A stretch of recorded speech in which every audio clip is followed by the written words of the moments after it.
అందరికీ నమస్తే అండి. గత 2 రోజులు బట్టి టీవీ ఛానల్స్లో, వార్తాపత్రికల్లో, సోషల్ మీడియాలో దుమారం అవుతున్నటువంటి వార్త ఏదైతే మంచు మోహన్ బాబు, మంచు మనోజ్ విషయం, ఆస్తుల విషయంలో ఒకరు కొట్టుకున్నారంటూ, కొట్టుకుంటమే కాకుండా రోడ్డు మీదకి వచ్చేసారు. రోడ్డు మీదకి వచ్చేసిన తర్వాత పోలీస్ స్టేషన్కి కూడా వెళ్ళారు. ఒకరి మీద ఒకరు కేసులు పెట్టుకున్నారు. మోహన్ బాబు ఏంటో మంచు మనోజ్ పైన, అలాగా వాళ్ళ భార్య మోనికా గారి మీద కేసు పెట్టారు. అయితే మనోజ్ గారు ఏంటో మోహన్ బాబు గారి మీద కేసు పెట్టింది ఏంటి, ఏ రకంగా పెట్టారంటే ఎఫ్ఐఆర్ కాపీలో మెన్షన్ చేసింది ఏంటంటే, మనోజు కేసు పెట్టింది నన్ను కొంతమంది కొట్టారు, నన్ను నా మీద దాడి చేశారు, వాళ్ళ పేర్లు వినయ్ రెడ్డి, కిరణ్ రెడ్డి అనే కొంతమంది నన్ను వాంటెడ్గా టార్గెట్ చేసి కొట్టారు అంటూ తండ్రి పేరు మెన్షన్ చేయకుండా కేవలం నన్ను దాడి చేసి నన్ను కొట్టిన వాళ్ళ పేర్లే మెన్షన్ చేసి రాస్తున్నానంటే అక్కడ కంప్లైంట్లో ఫైల్ చేశారు. సో మనోజ్ గారు పెట్టినటువంటి కంప్లైంట్ ఇది. డైరెక్ట్గా మోహన్ బాబు గారు పెట్టిన కంప్లైంట్ అయితే ఏకంగా మనోజ్ పైన, మోనికా గారి మీద కేసు పెట్టడం జరిగింది. ఇంత వ్యవహారం జరుగుతున్నా సరే ఇక్కడ ప్రస్తుతం మంచు విష్ణు మాత్రం లేడు. మంచు విష్ణు దుబాయ్లో ఉన్నాడు. దుబాయ్ నుండి వచ్చిన తర్వాత ఇక్కడ ప్రెస్ మీట్ ఎక్కడైతే ఎవరైతే ఈ ప్రెస్కి సంబంధించిన వాళ్ళు వెళ్ళి క్వశ్చన్ చేసేపాటికి, సార్ మీ ఇంట్లో గొడవలు జరుగుతున్నాయి ఏంటి సార్ కారణం అంటే, విష్ణు చెప్పిన మాట ఒకటే, ఇది మా ఫ్యామిలీ మ్యాటరు, దయచేసి దీన్ని ఇష్యూ పెద్ద చేయకండి, మేము తేల్చుకుంటాం, దయచేసి దీన్ని ఇష్యూ పెద్ద చేసి కుటుంబానికి రోడ్డు మీద లాగండి అని చెప్పి విష్ణు గారు మాట్లాడు. ఇది రైట్, మంచి మాట మాట్లాడారు. కానీ విష్ణు గారు వెళ్ళిన తర్వాత మాట్లాడిన దాఖలాలు ఇలాంటివి ఏమీ జరగల. సో ఇష్యూ ఇంకా పెద్దదైపోయింది. అక్కడ ఏమైందంటే, మంచు మనోజ్ గారు ఏంటో ఆ ఇంట్లో తన పాపను బంధించారంటూ ఏదో రకరకాల కారణాలు చెప్తా ఉన్నారు. ఇక్కడ జరిగిన సంభాషణ ఏంటంటే, మోహన్ బాబు గారు ఏంటో ఒక ఆడియో కూడా రిలీజ్ చేశారు. ఆ ఆడియోలో మాట్లాడిన మాట ఏంటంటే, ఇక్కడ పనివారిని కొట్టావు, మొత్తం ఆస్తిని అంతా ధ్వంసం చేస్తూ ఉన్నావు, నిన్ను పెంచి పెద్ద చేసినందుకు నాకు ఎంత అలాంటి స్థితిని తీసుకొచ్చావు, నన్ను రోడ్డు మీద లాగేసావు కదరా అంటూ రకరకాల మాటలు మోహన్ బాబు గారు మాట్లాడారు. అయితే ఇక్కడ మనోజ్ మాట్లాడే మాట ఏంటంటే, నేను ఆస్తుల కోసం కాదు, నీ దగ్గర డబ్బు కోసం కాదు, నా ఆత్మాభిమానాన్ని మీరు దెబ్బ కొట్టారు, దాన్ని నేను కాపాడుకుంటాకి. అంతేకాకుండా ఇక్కడ మనోజ్ గారు మెన్షన్ చేసే మాట కూడా ఇంకోటి ఏంటంటే, అసలు గొడవ జరగడానికి ప్రధాన కారణం ఏదైతే మోహన్ బాబు గారు ప్రతిష్టాత్మకంగా స్టార్ట్ చేసినటువంటి ఆ స్కూల్స్, కాలేజీలు, ఏదో విద్యా నికేతన ఏవైతే స్కూల్స్, కాలేజీలు ఉన్నాయో దాంట్లో విద్యార్థుల సమస్యలు కొన్ని ఉన్నాయి. ఆ సమస్యల పట్ల మోహన్ బాబు ఏం సరిగ్గా పట్టించుకోవట్లేదు. సో మంచు మనోజు దాని గురించి ఆ విద్యార్థులతో మాట్లాడి ఆ సమస్యలు సాల్వ్ చేస్తూ ఉండంటే, ఇక్కడ విద్యార్థులు ఆందోళన చేస్తూ ఉన్నారు, దీనివల్ల కుటుంబం రోడ్డు మీదకి వచ్చేస్తుంది.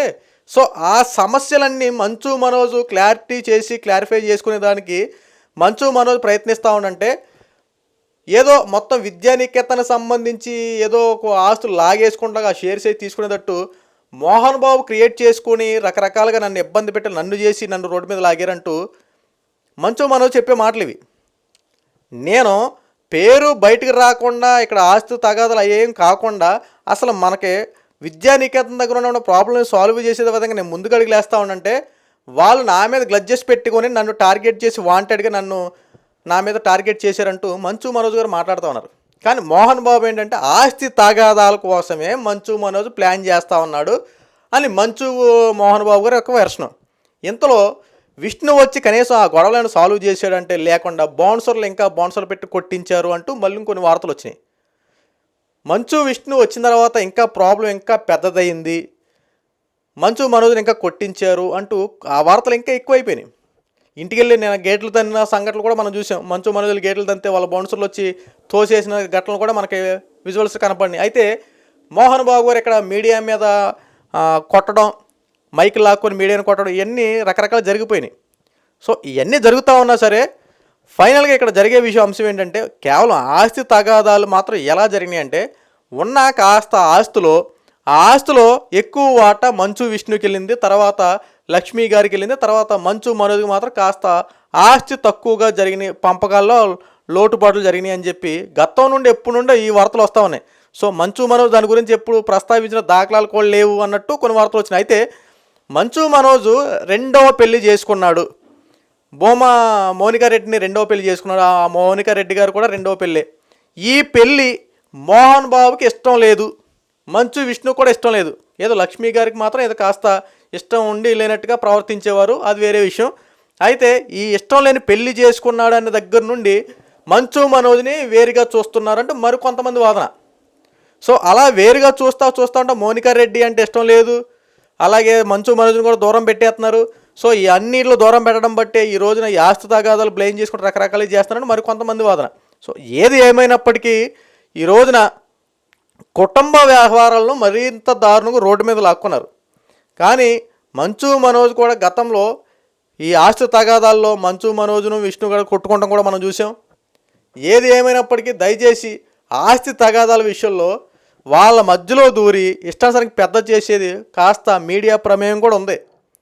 ఎందుకంటే జరిగే విషయంలో వాళ్ళు తెచ్చుకుంటారు. వాళ్ళంతటిగా వాళ్ళు వచ్చి ప్రెస్ మీట్ పెట్టి మాకు ఇలా అన్యాయం జరుగుతుందంటే అదో వెర్షను. ఏదో జరిగిన విషయాన్ని తెలుసుకోకుండా ముందెళ్ళి వాళ్ళ దగ్గర మైకులు పెట్టి మాట్లాడడం అదో విషయం. అదే అక్కడ జరిగిన సంభాషణ కూడా అదే. వాళ్ళు వెళ్ళి అక్కడ జరిగిన సంఘటన తీసుకెళ్ళి దాన్ని మైకులు పెట్టి వాళ్ళంతా రచ్చ చేయడం వేరు, వాళ్ళంతటికి వచ్చి ప్రెస్ మీట్ పెట్టి మాకు న్యాయం చేయండి అన్న విధానం వేరు. సో ఏది ఏమైనప్పటికీ మీడియా చొరవ కొద్దిగా ముందుకెళ్ళేపాటికి ఫ్యామిలీ ఇష్యూ బయటకు రావడంతో కాస్త ఇంకా ఇది పెద్దదైంది. ఇంకొక విషయం మీరు గమనిస్తే కనుక మంచు మనోజ్ గారు ఏకంగా ఈ విషయాన్ని ఎక్కడికైనా వెళ్తా, ఏదైనా చేస్తా, నా హక్కులు నేను కాపాడుకుంటాను, నా ఆత్మాభిమానం దెబ్బతీసిన వాళ్ళని వదిలిపెట్టను, ఎందుకంటే నా ప్రాణహాని ఉంది, నా భార్యకి ప్రాణహాని ఉంది, నా కూతురు ప్రాణహాని ఉందన్నటువంటి మంచు మనోజ్ గారు ఏకంగా ఆంధ్ర రాష్ట్ర ముఖ్యమంత్రి చంద్రబాబు నాయుడు గారికి, డిప్యూటీ సీఎం పవన్ కళ్యాణ్ గారికి, హోమ్ మినిస్టర్ వంగలపూడి అనిత గారికి కూడా ట్యాగ్ చేస్తూ కొన్ని అంశాలని వాళ్ళకి పంపించారు. వాళ్ళతో సంప్రదింపులు జరపండి, నాకు కాస్త న్యాయం చేయండి అంటూ ఒక 5 పేజీల లేఖని ట్యాగ్ చేసి వాళ్ళకి పంపించారు. ఇటు చూస్తే తెలంగాణ ముఖ్యమంత్రి రేవంత్ రెడ్డి గారికి, అలాగే డిప్యూటీ ముఖ్యమంత్రి బట్టు విక్రమార్కుల గారికి ఇలా ట్యాగ్ చేసి పంపించారు. ఇందులో మెన్షన్ చేసింది ఒకటే, నాకు ఆస్తి విషయాలు కాదు, నాకు రావాల్సిన వాటాలు ఇవన్నీ కాదు, నాకు కాస్త ప్రాణహాని ఉందని నన్ను రక్షించండి, నా ఆత్మాభిమానాన్ని దెబ్బ కొట్టి నా పొరువంతా తీసినటువంటి వాళ్ళపైన కఠిన చర్యలు తీసుకోండి, వాళ్ళు ఎంతటి వారైనా సరే దయచేసి నాకు రక్షణ కల్పించండి అంటూ ఈ మంచు మనోజ్ గారు మాట్లాడుతూ ఉన్నారు. కానీ ఈ విష్ణు మాత్రం వీళ్ళ మధ్య ఉన్నటువంటి ఈ గొడవని ఇంకా పెద్ద చేస్తున్నట్టే కనపడుతుంది తప్ప దీన్ని సాల్వ్ చేసే విధంగా మాత్రం ఎక్కడ చర్యలు తీసుకున్నట్టు కనపట్ల. ప్రెస్ మీట్లోకి వచ్చి ఇది కుటుంబ వ్యవహారం మేమేం చూసుకుంటాం అన్నటువంటి మంచు విష్ణు ఇంకా దీన్ని ఆద్యం పోసి ఇంకా పెంచినట్టే కనపడతా ఉంది. ఒక పక్కన మోహన్ బాబు కూడా ఒక లెటర్ కూడా ఒక వాయిస్ మెసేజ్ కూడా రివీల్ చేశారు. ఆ వాయిస్ మెసేజ్లో మనోజ్ తాగి వచ్చేసి ఇష్టానుసారంగా ఇబ్బంది పెట్టేవాడు, అయినా మేము ఏమనేవాళ్ళం కాదు, మేము చాలా జాగ్రత్తగా చూసుకునే వాళ్ళమే, మంచు మనోజ్ అని మాకు బాగా విపరీతమైన ప్రేమ, చిన్నవాడైనా సరే మేము చాలా జాగ్రత్తగా చూసుకుని చాలా ప్రేమ, అలాంటి మమ్మల్ని ఎదురు తన్నే రోజులకు వచ్చాడు. ఆస్తి తగాదాల విషయంలో మౌనిక గారు మాటలేనేసి మా మీద దేశం అహంకారాలు పెంచేసుకున్నాడంటూ మోహన్ బాబు వెర్షన్. సో ఏది ఏమైనప్పటికీ వాస్తవాలు తెలుసుకోకుండా దయచేసి ఎవరు రాయొద్దు. జరిగిన సంభాషణ కొన్ని మనకు అందుతున్నటువంటి ఇంటర్నల్ సమాచారం బట్టి మనం మాట్లాడే మాట ఇది.